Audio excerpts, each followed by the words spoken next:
Fala, galera do Diga aí. Bom dia, boa tarde, boa noite, né? Vocês estão aí no Spotify e agora também no YouTube. Espero que estejam curtindo essa nova temporada também no YouTube, tá? Muito obrigado para quem está ouvindo e assistindo. Agradecimento especial à Apex Partners, que é nosso parceiro aqui do Diga aí, ajudando toda essa parte de conteúdo e auxiliando muito na questão da comunicação aqui no Espírito Santo. Tá? Lembrando, gente, é muito importante que vocês curtam, que vocês compartilhem, que vocês deem a notinha, enfim, que vocês opinem também, critiquem, estamos abertos a tudo, tá?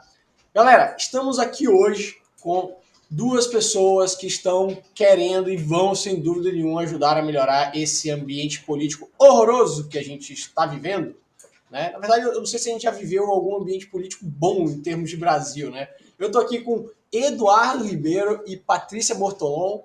Vou deixar vocês se apresentarem, Eduardo e Patrícia, acho que fica mais à vontade, tá? Então, já passa a palavra aí a vocês. Muito obrigado por estarem aqui com a gente.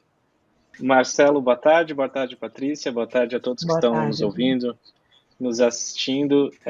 Queria primeiro agradecer a oportunidade também para a gente fazer esse bate-papo, acho que vai ser muito produtivo.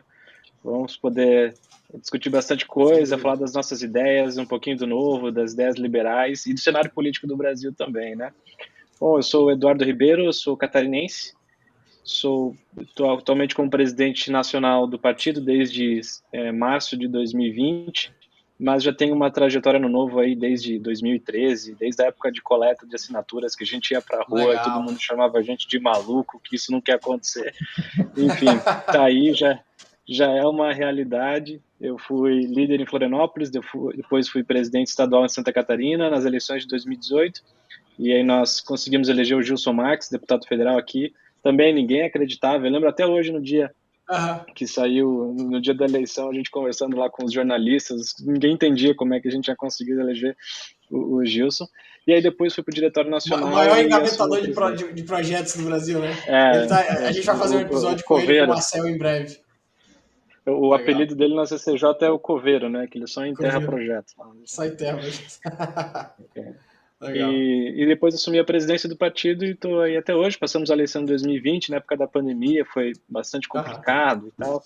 E agora, nesse novo ciclo eleitoral aí das eleições de 2022, aí, na boca do gol, né? Já para acontecer. Sim. E na área profissional, eu sou empresário, atuo no setor de saúde, mais como executivo de saúde hoje, na parte de consultoria, com hospitais, planos de saúde. E é isso, passa a bola aí para a Patrícia. Massa.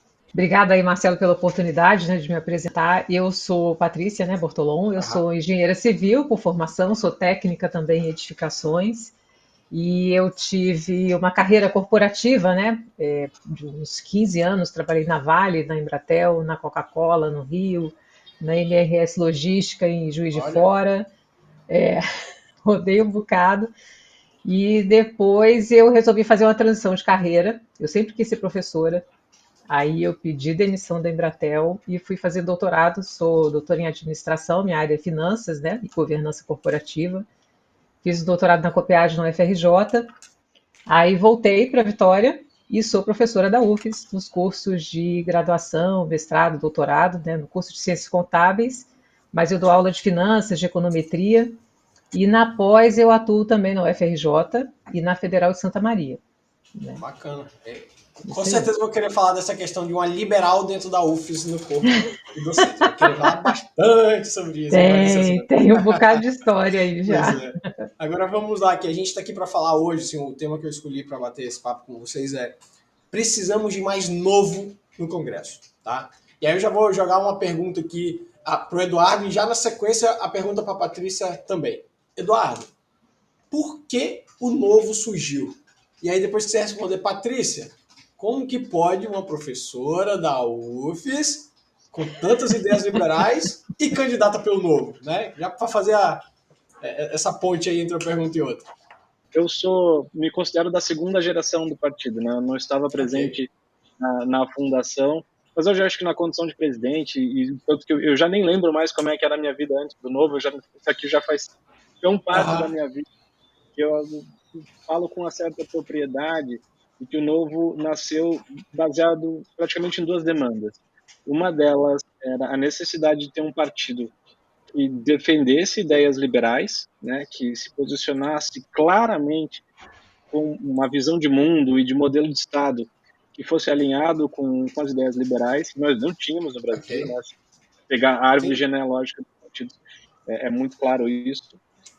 E a outra demanda era um partido político que tivesse práticas diferentes, né? Não só defendesse ideias diferentes do que era hegemônico até então, mas também que fizesse uma prática política diferente. E acho que o Novo conseguiu alcançar muito bem esses dois objetivos, né? Porque hoje nós temos números diferenciais, mas talvez entre os principais é não usar dinheiro público, né? Que para nós Ok. é quase que um sacrilégio, né? Usar o fundão Sim. e toda essa aberração. Se estiverem ouvindo um chorinho de bebê, é o meu filhinho de 4 meses Não tem problema não, tô passando por isso.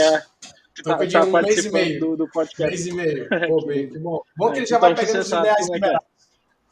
Exatamente, já É. vamos doutrinando desde o berço, né? E o Novo conseguiu fazer isso colocando esses diferenciais em prática. Acho que não usar fundo eleitoral, principalmente fundo partidário, é um diferencial muito grande, mostra que tem propósito, mostra que tem coerência. A parte da gestão também, de separar a gestão partidária da gestão pública, né? Que nós identificamos que um dos grandes problemas da gestão partidária é o caciquismo. O caciquismo ele acontece porque o dirigente controla os recursos, controla a máquina e ao mesmo tempo também um candidato. Se a gente vai fazer uma analogia para um clube de futebol, por exemplo, é como se o atacante fosse o presidente do clube. E aí, assim, como é que o goleiro ia dar uma bronca no atacante se ele errasse na marcação? Com que autoridade Ou ele como que fazia ele isso se seria o cara não tirado podia do abrir o campo se ele olho? estivesse jogando mal? Não faz sentido. Então, Perfeito. separa as duas coisas. Tu tem o corpo de dirigentes e tem o corpo das estrelas, né? Que vão lá e que marcam o gol, que ganham os títulos, que são os mandatários. Então, o Novo já faz essa diferenciação também da sua largada. E o outro, que foi um processo pelo qual a Patrícia também passou e foi aprovada, é uma seleção e formação de candidatos, que hoje a gente até migra para quase que um headhunting, né, Patrícia? A gente já vai atrás das pessoas mais qualificadas, Olha, molda, legal. prepara, dá a formação para servir, para contribuir na vida pública durante um período. Acho que essas práticas, tão importantes quanto os posicionamentos claros, ideológicos, do ponto de vista liberal, são os grandes diferenciais do Novo, e existiu uma demanda muito grande, e o desempenho eleitoral do Novo até aqui foi a prova disso. Pô, legal, legal. E Patrícia, explica essa caminhada aí de... Pois é interessante assim que eu me aproximei do Novo, né? Na época de coleta de assinatura também, eu não cheguei a ir para a rua, aqui no Espírito Santo a gente não teve tanto, esse movimento não foi tão visível, mas eu coletei assinatura com família, né, e tal, botei no correio, e aí o partido, quando começou a se movimentar aqui no Espírito Santo, eu comecei a participar e me filiei em 2017. Mas essa minha proximidade com o Novo tem muito a ver com a minha carreira profissional, né? Porque eu me formei em engenharia, Certo. trabalhei em obra, né, em construção civil pouco tempo, por um ano e pouco, e entrei na Vale em 92. Isso entrega a idade, mas enfim, né?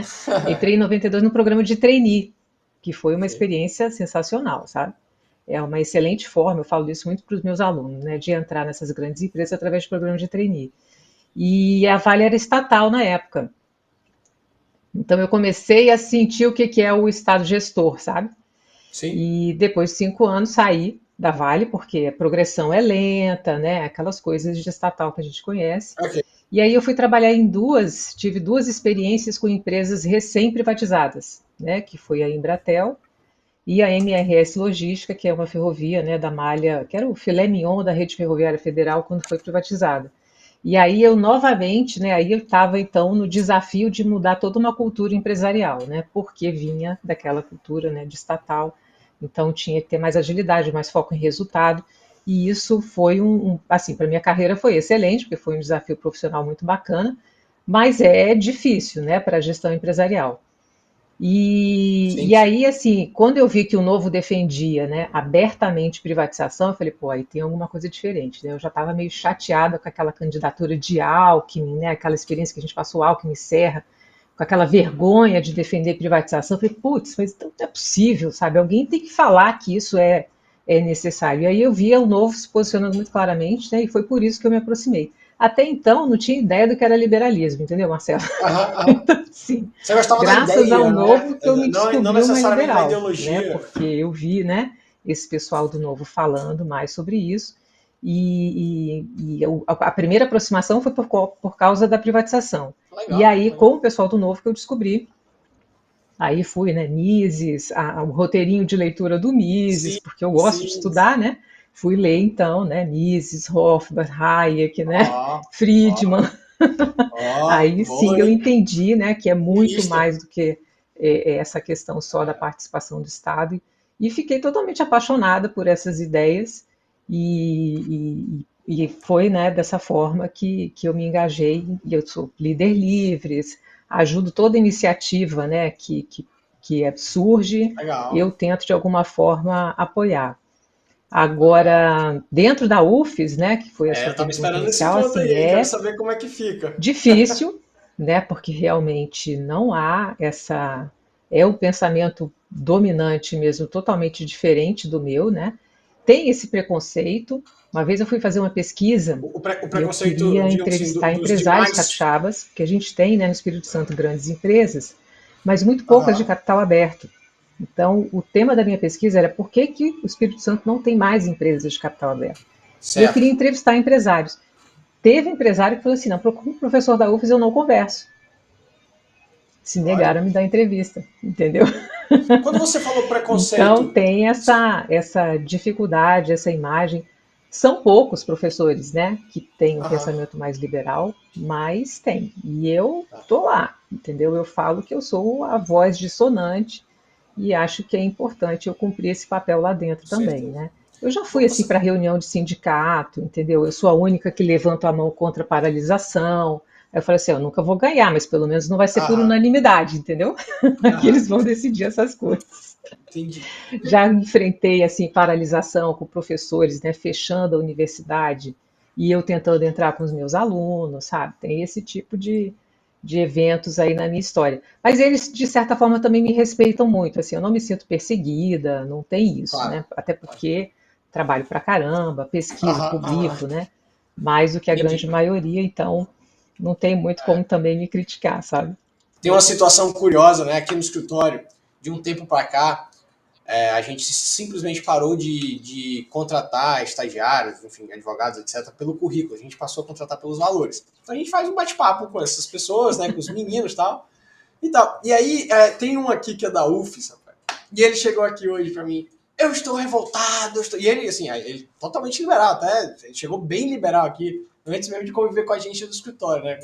Todos, assim, quase todos os sócios aqui são bem liberais mesmo, bem forte o liberalismo na vez. E ele, eu estou revoltado, eu estava na UFES, e o meu professor estava lá dizendo no direito do trabalho que o direito do trabalho tem que ter para cuidar de todo mundo e tal, isso é um absurdo, a gente não pode botar o Estado. Eu falei, isso aí, garoto, muito bem. Só que fica no campo das ideias, hein? Não sai do campo das ideias, não. Do campo das ideias a gente tem a liberdade total. No campo da ação, não, então fica no campo das ideias. Mas é curioso, assim, essa questão realmente de a forma como as universidades, enfim, eu diria até todo o setor educacional, mas principalmente a parte pública federal, como está enraizada essa questão, né? Isso, eu vou ser sincero, isso me Sim. incomoda bastante, tá? Eu não acho que não tem que ter ideologia, tem que ter ali isenção total e cada um vai escolher depois de acordo com Exatamente, seus. né? Mas assim, não existe foco em resultado. Uma das coisas, assim, quando eu entrei na UFES, né, uma Ah, das coisas que me chocou era que um dos meus colegas, né, professores, ele até é empresário, né, fora da UFES, não é dedicação aham, exclusiva e tal. E ele fala assim, não, quando eu passo na cancela da UFES, eu troco o meu cérebro de iniciativa privada para setor público. Aquilo eu falei assim, putz, não tem como esse negócio aqui funcionar, entendeu? doideira, né? É. Eu Eu fiz, ouvi isso. Não, eu me realmente. formei na UFSC. Eu me formei na UFSC, obviamente que eu sofri dos mesmos problemas. E quando nós montávamos projetos de Eu fiz captação ou para estadual fazer também. empresa Fiz júnior, 3 anos de estadual. é, é- era um preconceito gigantesco com a iniciativa privada. Sim, Alguma tem. coisa que conseguia eram as engenharias. Eu acabei cursando farmácia, mas o pessoal da engenharia até tinha alguma coisa. Mas na área da saúde era É, uma Aham, dificuldade tremenda, assim, um sim, sim, preconceito, uma sim. resistência muito grande à entrada da iniciativa privada na Existe. na área do universidade. direito Uma também. pena, né? Eu fiz 3 anos de Existe pública na mesmo. Bahia, de estadual na Bahia, foi basicamente a mesma coisa. Agora vamos lá. Bom, Eduardo, a gente estava até falando aqui um pouco antes da gente começar o bate-papo, começar o episódio, sobre o novo no Congresso. A gente tem aí na Patrícia um excelente candidato também para aumentar enfim, a quantidade de deputados lá. Agora, vamos ser assim bem práticos, né? Que é uma das coisas que eu recebo de mais crítica é que nós liberais somos utópicos. É uma das coisas que mais me falam, né? Vocês acham mesmo? E eu não estou falando de ter só maioria de representantes de novo, não. Estou falando das ideias. Eu não quero falar de pessoas, eu quero falar de ideias. Vocês acham que é possível no Brasil que é hoje, a forma que o Brasil tem hoje de sistema educacional, enfim, de mecanismo, de sistema, de establishment, de blá, blá, blá, blá, a gente falar de um congresso liberal? De ideias liberais? Ou no mínimo de ideias que respeitem mais o indivíduo? O Quer que vocês começar acham? respondendo agora, Patrícia? Quero. Eu acho que é totalmente possível, assim. E o novo existe e nós estamos, né, há anos aí lutando exatamente por isso. Assim, vai ser Aham. maioria dos 513? Eu acho que isso está longe. Mas a gente tem hoje, né, no Livres fazem esse cálculo, né? A gente já tem uma bancada liberal de aproximadamente, eles fazem uma conta acho que de 40 deputados, alguma coisa assim. E eu acho que isso já Ah, é mas tem muita gente ali do Livres que não bate com a liberdade, não, tá? A gente não precisa entrar nesse detalhe, não. Do novo, sim, mas do fato, né, Livres, não. do liberal por inteiro, Não, né, tem um que tempo, eles falam, é. é verdade, é. Mas, Não, mas vamos lá. mas eu acho que é um começo, entendeu, Marcelo? Não, sem Uma dúvida. das coisas que É melhor ser está me 10% liberal do marcando. que não ser nada. Sem dúvida. Exato, Sem dúvida, exato, sem porque dúvida. você consegue, mesmo que você não consiga fazer as mudanças, né, dos nossos sonhos, você faz Perfeito. mudanças importantes, né? Evita coisas também ruins, né? Eu acho que isso é um objetivo muito importante. Aham. E eu tenho encontrado muita gente jovem, tá? Muito aberta às ideias liberais, sabe? Isso é uma coisa Ah, mas tem. assim muito bacana dessa Até caminhada. eu mesmo vejo. Quando eu falo desse mini, desse estagiário, não há, o moleque tem, sei lá, tem 20 anos, 21 anos, menino novo. Eu com Pois 20 é, anos, eu era, assim, um ignorante total. Ignorante que eu tô falando assim, da falta de conhecimento sobre qualquer assunto de política, isso, tá? A pois é, quantidade de informação que essa molecada tem hoje auxilia demais a você ter exato. acesso a tudo. Né? E aí, nesse ponto, pouco racional que seja, vai tender para o liberalismo, porque o É, outro não é nada racional. O liberalismo é extremamente racional. Né? Mas eu isso concordo aí. contigo. Eu concordo. Quer complementar, Eduardo? Não, eu sou tão otimista quanto a Patrícia, e Legal. concordo, assim, tenho vários amigos no Livres, assim, eu acho que tem que ter um range, né? Até mesmo dentro do novo, se você Com colocar os certeza. 8 deputados federais lá, é, ainda que eles sejam a bancada mais coesa, a única bancada mais coesa que o novo é a bancada da rede, mas porque tem uma deputada só. A segunda é a do novo. Ok. Sim, eles votam Ótimo. 99, assim, das nossas projeções é 99,4% juntos. Sabe, assim, é, Legal. é absurdo. E você tem lá um Lucas Gonzalez, que tem um perfil mais conservador, você tem um Thiago Mitrô, que é um perfil Não, claro. mais liberal. Então, assim, você tem o Marcel também, são diferenças, mas que se Sim. complementam. Na hora de votar, vota junto, principalmente nos temas sobretudo os Relevante. temas relevantes, né, que precisam das grandes Perfeito. reformas. Então, é uma defesa contínua. E eu acho que é muito possível, como a Patrícia falou, assim, dificilmente a gente vai sonhar em ter mais da metade, né, a não ser que caminhe para um bipartidarismo no Brasil, o que não é o indicativo que nós É, temos hoje com tantos partidos. Mas existem ferramentas do processo legislativo, sobretudo regimentais, que dão, se você usar bem e tiver um grupo de parlamentares bons, você consegue usar e você consegue performar e, no mínimo, constranger o resto do Congresso. Como, por exemplo, com 31 deputados federais hoje, ou um bloco, ou um partido com 31 deputados federais organizados, nós conseguimos forçar votação nominal em todas as pautas, em todas as matérias. Ou seja, como a maioria dos votos hoje é simbólico ou secreto, e eles fazem isso para Ok. se proteger, né? Vamos Claro, aumentar o claro. fundão, quem é contra não se mexe e está aprovado, né? É aquela votação que durou 1 minuto, por é, exemplo. Esse tipo Sim. de coisa. Se você tem um bloco grande, pelo regimento você consegue forçar, tanto na comissão quanto no plenário, que tem que aparecer o nome de todo mundo lá como votou, se sim ou não. E só isso, principalmente nas pautas corporativistas dos próprios políticos, para votar privilégio, gera um constrangimento tão grande que se vira uma votação. Acho que esse é um caso. teve casos também que a nossa bancada, com mais alguns, praticamente sozinhos, conseguiram o famoso kit obstrução, né, colocar e tentar obstruir uma pauta. Para que serve? Não adianta nada você simplesmente obstruir, como o PT faz, ou como uma oposição responsável. Não, você obstrui para você dar tempo para a sociedade se mobilizar com a imprensa e tal, e pressionar o Congresso para reverter. E isso acontece muito hoje com as redes sociais, né? De verdade, a sociedade está tendo palavra agora, né?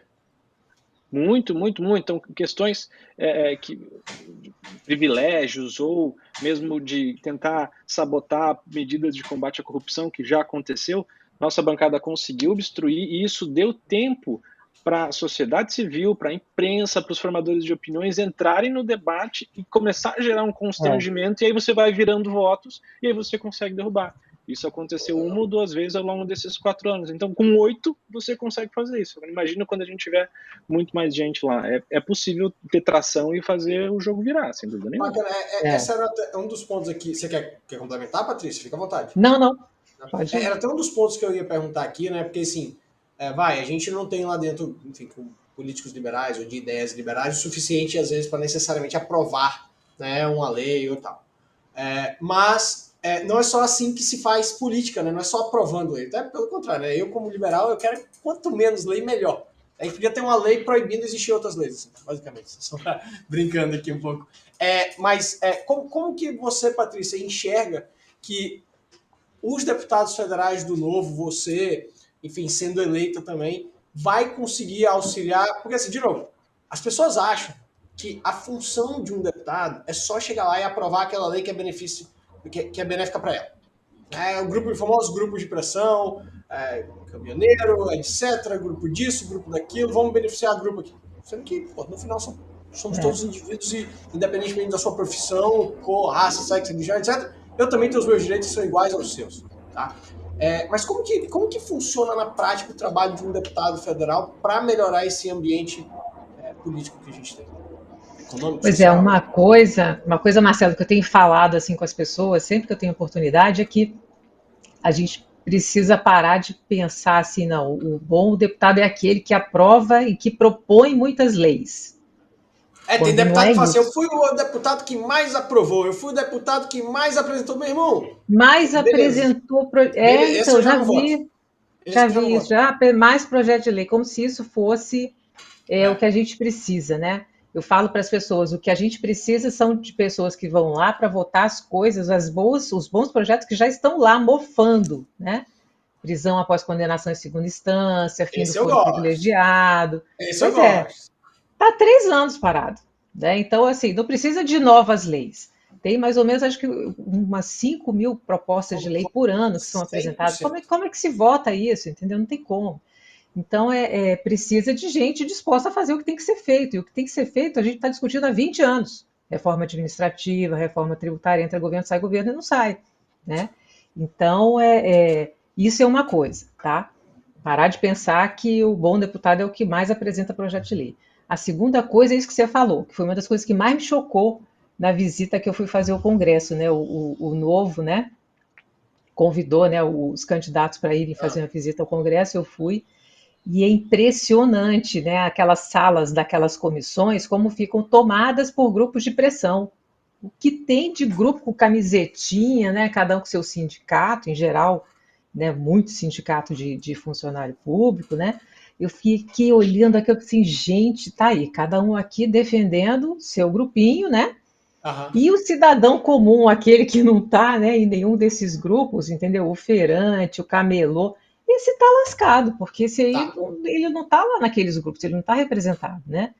E aí o deputado que se deixa levar por esse tipo de pressão, né, que vota pensando nessas coisas, nesses grupos, ele não vai apresentar o melhor resultado para o país. Agora, tem uma outra coisa importante também, né, Marcelo?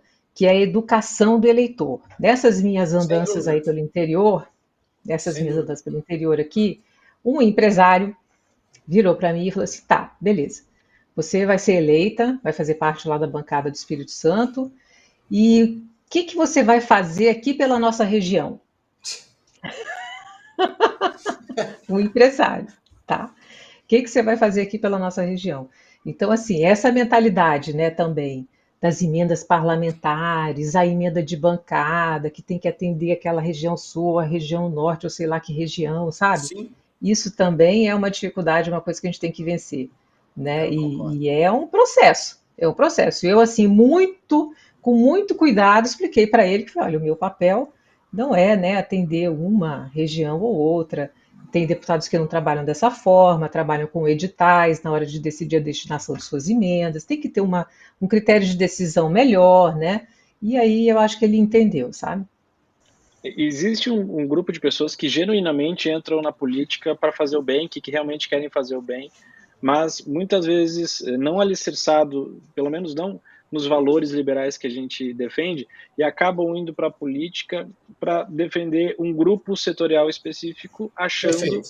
que É, está fazendo bem para aquele grupo específico, mas Muito a bom. política, no nosso entendimento, é a capacidade de você fazer o bem em escala maior, e não para lá ajudar do ponto de vista exato. corporativista ou paroquial, né? Não é isso. E essas pessoas não vão lá por uma, mas a gente realmente está ajudando.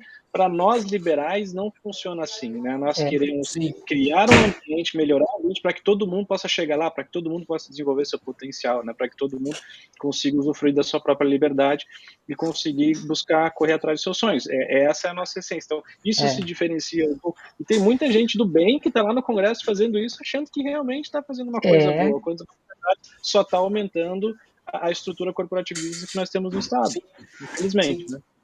Nesse quesito de lei aí, que enfim, a gente estava conversando aqui, né? A Patrícia até mencionou agora, depois também que eu mencionei.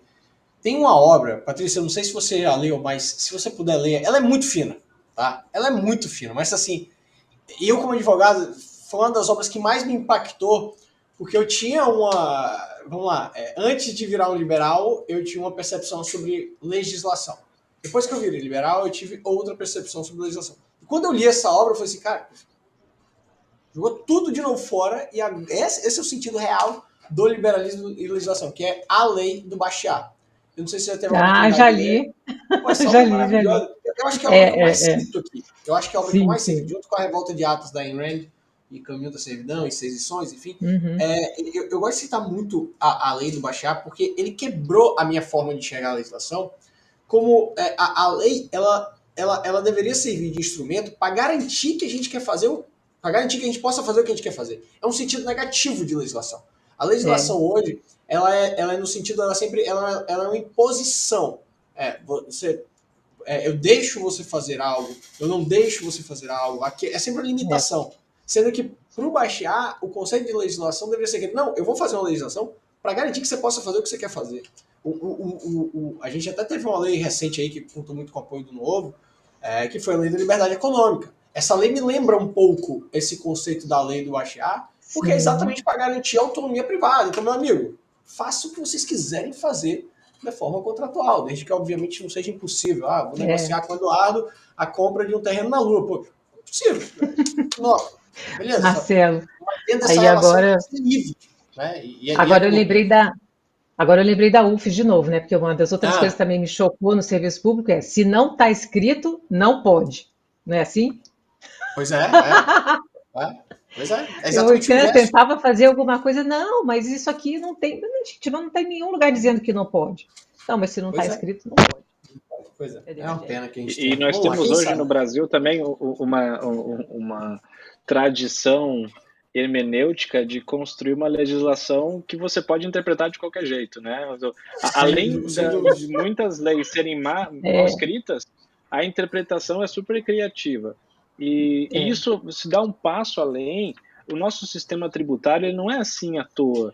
Não é porque lá atrás alguém quis fazer um negócio muito complicado para dificultar a produção, a produtividade, é, enfim, a competitividade do Brasil. Foi porque um sistema tributário fragmentado permite que você Perfeito. consiga agradar pequenos setores especificamente. Você consegue zerar Perfeito, uma perfeito. alíquotinha ali, você consegue aumentar uma outra alíquota ali. Né? Então, ele já é um modelo feito para o corporativismo. As pessoas são sustentadas muito por isso, que é é. no custo difuso e no benefício concentrado. Então, É isso. é, ou a gente consegue, de alguma maneira, atropelar, e é uma das pautas, inclusive, da Patrícia defender isso, Nós quase conseguimos, nós chegamos lá, estava pronta. Né? O Felipe sempre fala isso, nosso candidato à presidência. Sim. Foi a única vez na história que todos os governadores estavam concordando com um projeto de lei que já estava, uma PEC que já estava rodando, já estava lá. E infelizmente o governo se atrapalhou, colocou um outro projeto, enfim, e acabou, desmobilizou. Agora, sim, ou a gente consegue construir novo consenso, ou a gente vai continuar com essa loucura que é hoje. Não, muito bacana. Agora vamos lá. Eduardo, sim. Mas para 2026, dá para a gente ter aquela luzinha lá no fim do túnel que não está tão pequena com um Zema candidato a presidente, por exemplo, e aí a gente chegar forte com o candidato a presidente pela primeira vez, um liberal candidato mesmo a presidente com chances fortes de ganhar? Assim, eu acho muito complicado a gente fazer uma projeção de uma próxima eleição sem concluir essa antes, porque em 15 dias muita coisa pode acontecer. Muita coisa pode, claro. Mas o que eu tenho dito para muita gente é o seguinte: qual partido vai ter a possibilidade de entrar no próximo ciclo eleitoral com 2 nomes nacionalizados extremamente competentes como o Felipe e o Zema? Né? Acho que pouquíssimos partidos podem se dar ao luxo disso. Num cenário, e é algo que eu tenho repetido bastante também, que é o fim de uma geração de presidenciáveis. Essa eleição marca o fim de um ciclo. Graças a Deus. Apesar de o próprio Bolsonaro, o Lula. Sim, vai ser, é obrigatório que surjam novas lideranças, né? Então, eu acho que sim, o Novo vai se posicionar muito bem com 2 grandes nomes nacionalizados. Coloca o Ciro nessa leva aí também, tá? Coloca o Ciro. O próprio Ciro, o próprio Ciro já falou, que essa é a última eleição. Né? Assim, é o fim de um ciclo. A próxima eleição de 2026 vai ser com novos nomes e eu acho que o Novo vai. Tenho certeza que o Novo vai estar muito bem posicionado e muito bem representado, independente de quem seja o candidato. Legal. Ô, Patrícia, muita gente gosta de falar aqui que o Espírito Santo, não sei se o Eduardo, o quão bem você conhece aqui o Espírito Santo, Eduardo, mas a galera aqui gosta de falar muito que a gente vive numa ilha, né? Que a gente vive numa certa bolha. Até brinca, é a Suíça brasileira, tá? Exagero. Né? Mas não dá para negar que a gente vive, enfim, de novo, eu sou baiano do interior da Bahia e para mim é ultra, assim, é um privilégio poder morar aqui. Né? É um ambiente, enfim, que você tem uma educação um pouco acima da média nacional, a gente tem uma questão fiscal, uma questão econômica muito bem sólida, isso é indiscutível, e não estou necessariamente elogiando o governo XYZ, que, enfim, eu sou liberal mesmo, então não. Mas, ainda assim, apesar disso, apesar de ter uma cultura empresarial, apesar de ser um estado pequeno, por que a gente não consegue, pelo menos deslanchar, até agora, deslanchar as ideias liberais? De novo, você acha que o problema é na educação, na base lá da educação? Assim, a gente aqui, até para o Novo aqui, né, a gente tem dificuldades, né, de arrumar candidatos e tal. E aí, um pouco complementando também, né, ainda a pergunta anterior, assim, do que eu espero, né, para as próximas eleições, sim. Uma dos meus objetivos nessa caminhada desse ano é exatamente construir o Novo pelo interior do estado.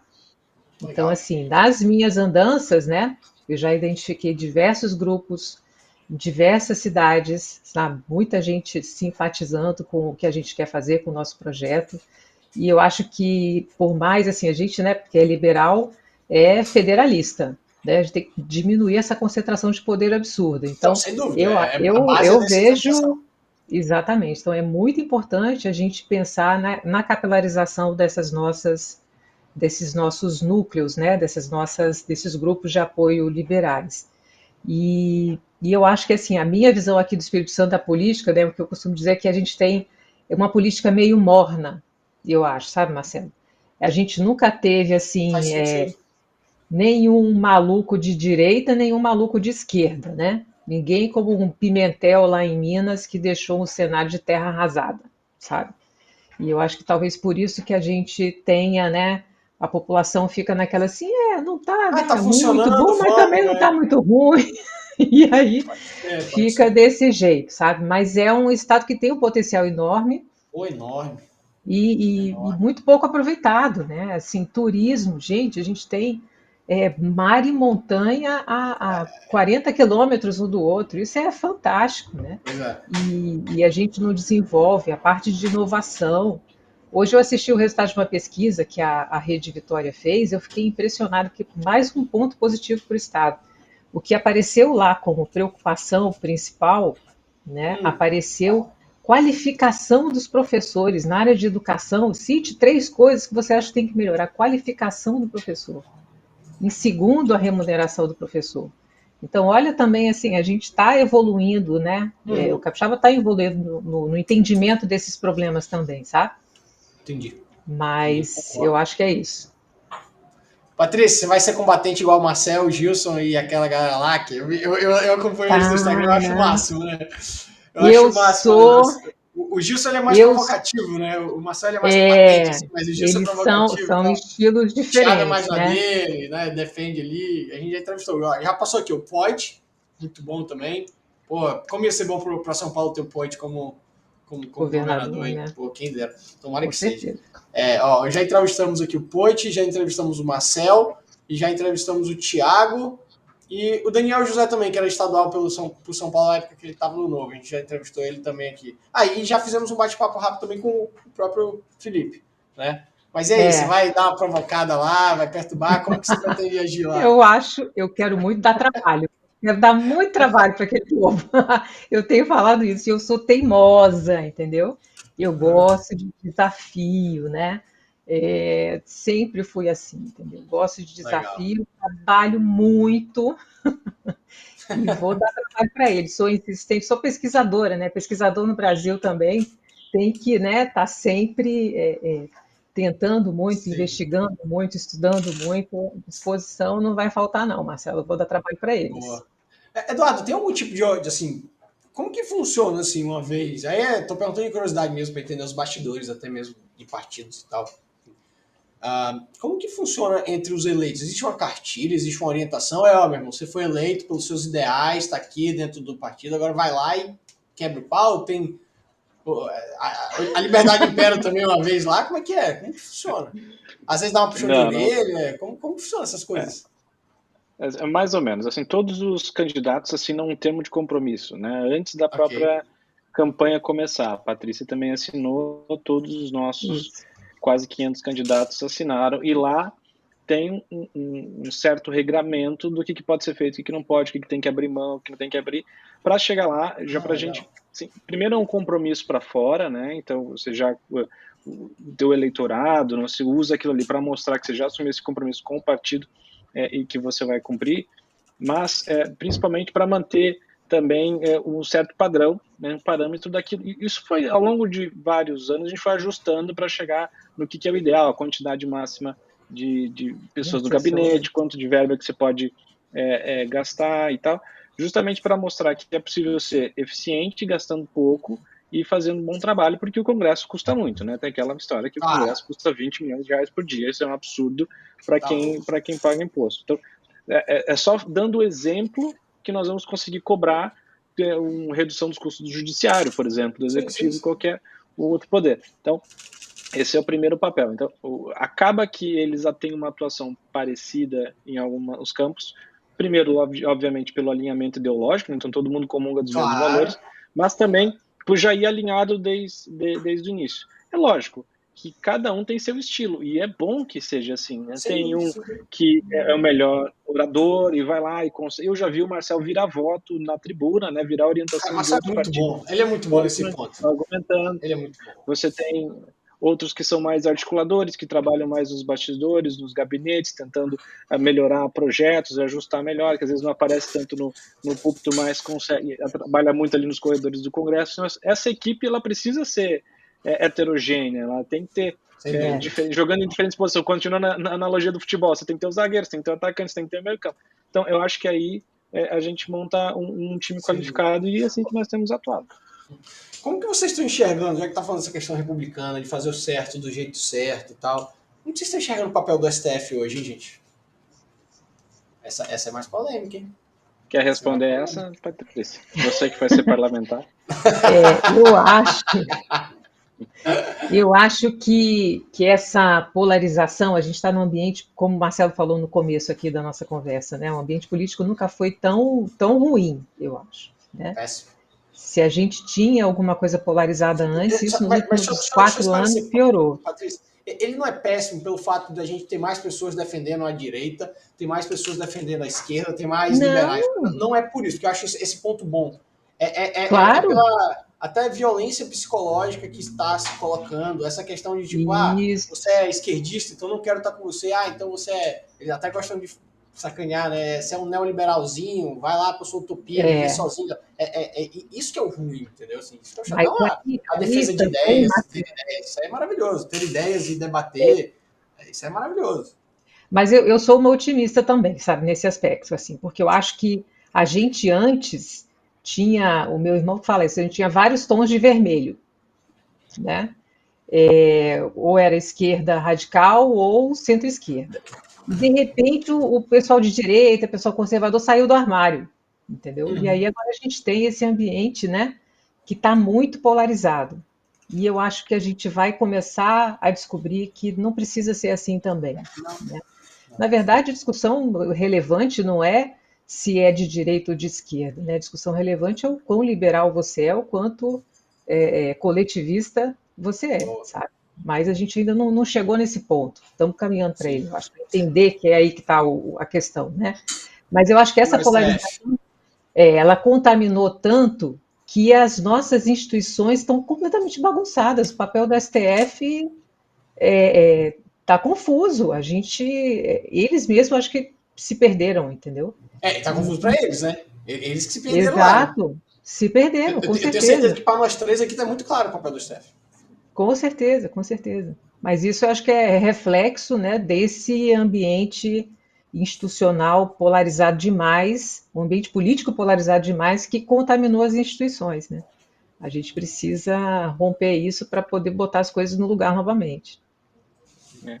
E quando a gente fala em instituições, na prática a gente está falando de pessoas, né? Porque são as pessoas que É, estão lá ocupando Presente. aqueles cargos institucionais. E muito nós dependemos de quem ocupa os cargos institucionais de ter a postura correta, né? De ter a liturgia correta, porque isso tem um impacto geral em todos os outros poderes, no fim, em toda a sociedade, né? Porque você tem aquilo ali né? como exemplo, você tem aquilo ali como bastião, como o juiz, né? A regra do jogo. Se você não se comportar de acordo com o que se espera do ponto de vista institucional, você desequilibra todo o resto, né? Então, eu acho que dentre vários problemas que nós temos no STF, e aqui a gente pode ficar discutindo interpretação de uma lei ou não, acho que eles estão lá justamente para isso, né? Cada um vai ter um viés e volta no problema da lei ser mal escrita e as nossas criatividades hermenêuticas que nós temos no Brasil, que acho que pode dar aula nesse sentido. Mas do ponto de vista de postura, me preocupa bastante. Eu não acho que um juiz do Supremo deva ter Twitter, por exemplo. Eu acho que certas pessoas, certos membros do nosso ambiente institucional têm que se resguardar, têm que ser o De opinião você tá mais falando. discreto possível. Claro, né, você tem que se pronunciar nos É, autos.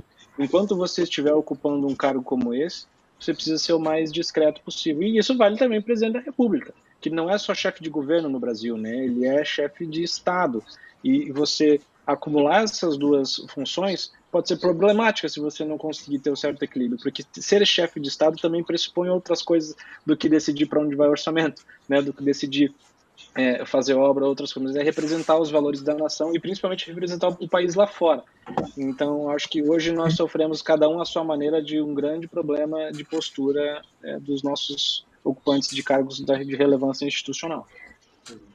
Vamos lá, a gente tem uma segunda parte agora. É uma parte de menos bate-papo, o ouvinte já está acostumado. É uma parte assim, papum de indicação, quase nenhuma explicação nem nada.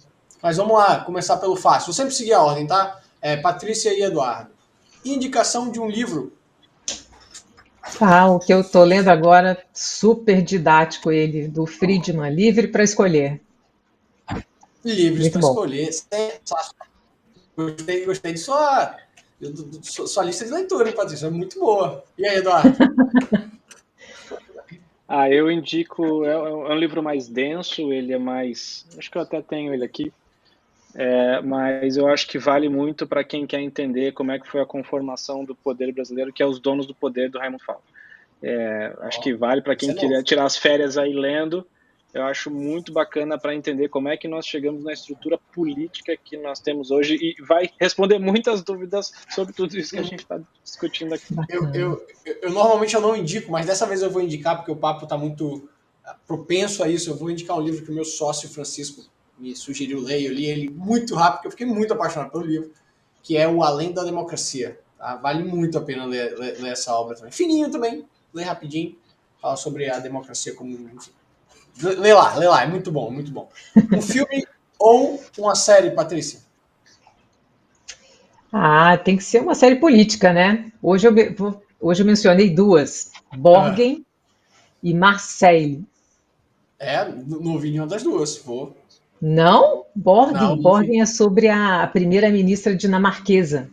Borgen é o parlamento, né? Na língua lá Muito legal. dinamarquesa. É Não muito conheço. boa. Muito sobre essas composições, essa negociação que você perguntou aqui, vale muito a pena ver. Legal. E o outro é o Marseille, que é sobre o prefeito de Marselha, né? Olha, Bacana boa. também. Vou botar na lista Não. aqui.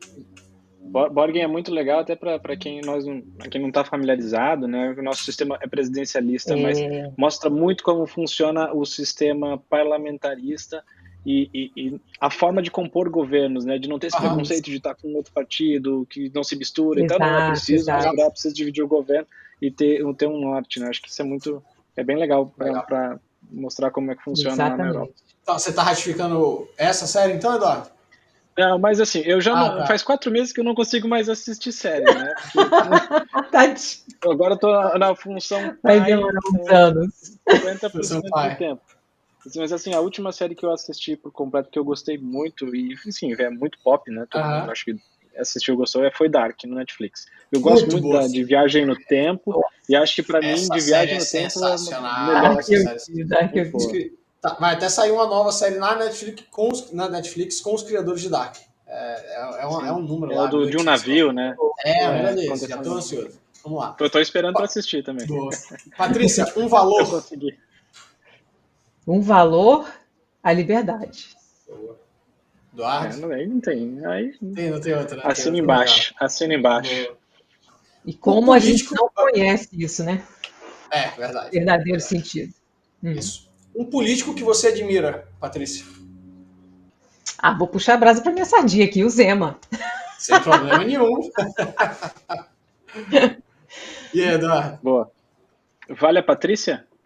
Eu admiro Ah, Vale, muito a claro que Patrícia. vale. Boa, garoto.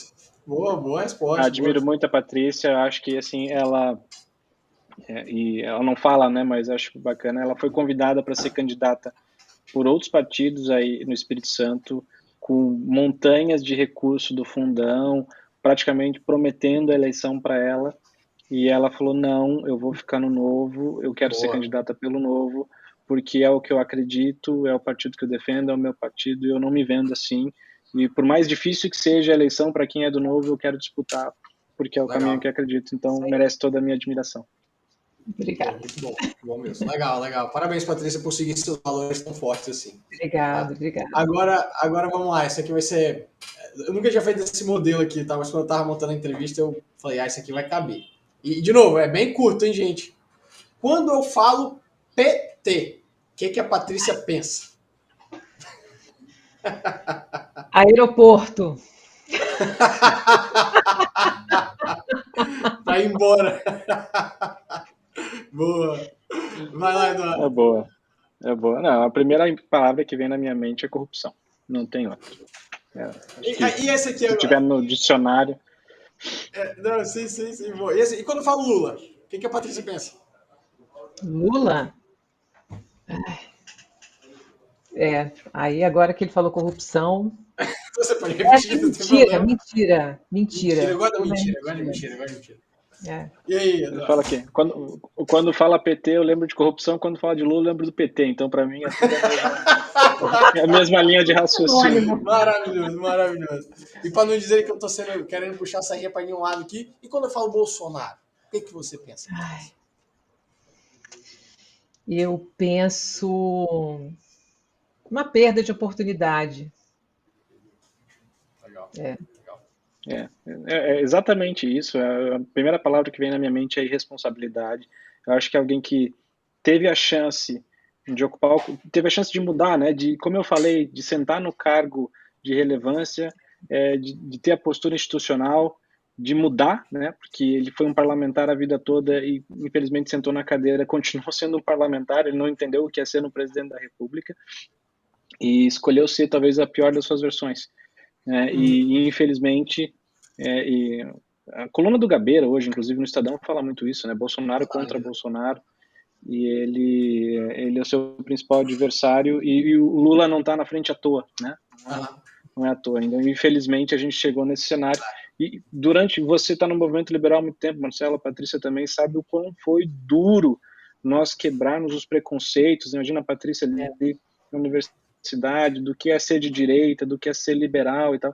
E, infelizmente, hoje o maior nome político que se coloca como direita acabou se tornando caricato, né? Quanto tempo nós vamos levar para conseguir recuperar todo o trabalho que foi feito até aqui, né? Para finalizar, mas para eu também não levantar demais a bola para vocês, em uma palavra, tá? Quando eu falo Felipe Dávila, o que a Patrícia pensa? Nossa, o presidente dos meus sonhos. Eduardo. Com certeza. O Felipe é a esperança, né? Vocês falam que o Espírito Santo é uma ilha, o Felipe é uma ilha entre os presidenciáveis ali. Tipo, meu Deus do céu, tem alguém coerente, né? Alguém que consegue colocar coerente. Agora a palavra coerente. É isso aí. E o papel que ele teve no partido também imprescindível. Assim. Acho que é um cara que conseguiu resgatar o ânimo, mostrar que o Novo é capaz de trazer lideranças novas, né? União. Né? Legal. Gente, era isso. Quadro pra gente. Esse é o Diga Aí, muito obrigado. Foi bem bacana aqui. Como eu sempre falo, o episódio do Diga Aí é um dos motivos pelo qual eu toco o Diga Aí, que eu gosto mais de aprender, ouvir, enfim, debater, discordar quando for para discordar. Agradeço demais a presença de vocês. Muito boa sorte para o Novo, muito boa sorte para a Patrícia nas eleições. Precisamos de mais liberais em todo lugar, né? Não só no Congresso, mas em todo lugar, em todos os poderes. A gente precisa de pessoas que valorizem mais ideias e necessariamente menos pessoas, né? Não ter político de estimação, não ter negócio de estimação. Entender que o Estado é, sim, da forma principalmente que ele é hoje, um grande fardo na vida das pessoas. Ele atrapalha muito mais do que ajuda e a gente precisa de pessoas, enfim, com esse tipo de ideais, com esse tipo de pensamento aí, para a gente ser mais próximo, é o que eu digo. Por isso que o slogan do Diga Aí é Estado mínimo, ideias máximas. Esse é o slogan. Parabéns, viu, Marcelo, por esse espaço aqui no Espírito Santo. Parabéns mesmo. Obrigado, gente. Parabéns. É isso aí, Eduardo. Obrigado Patrícia. também pelo convite. Valeu. Galera, aquele abraço. Lembrem, curtam, compartilhem, dê a notinha. Até a próxima. Tchau, gente. Obrigado. Um abraço. Tchau. Tchau. Um abraço.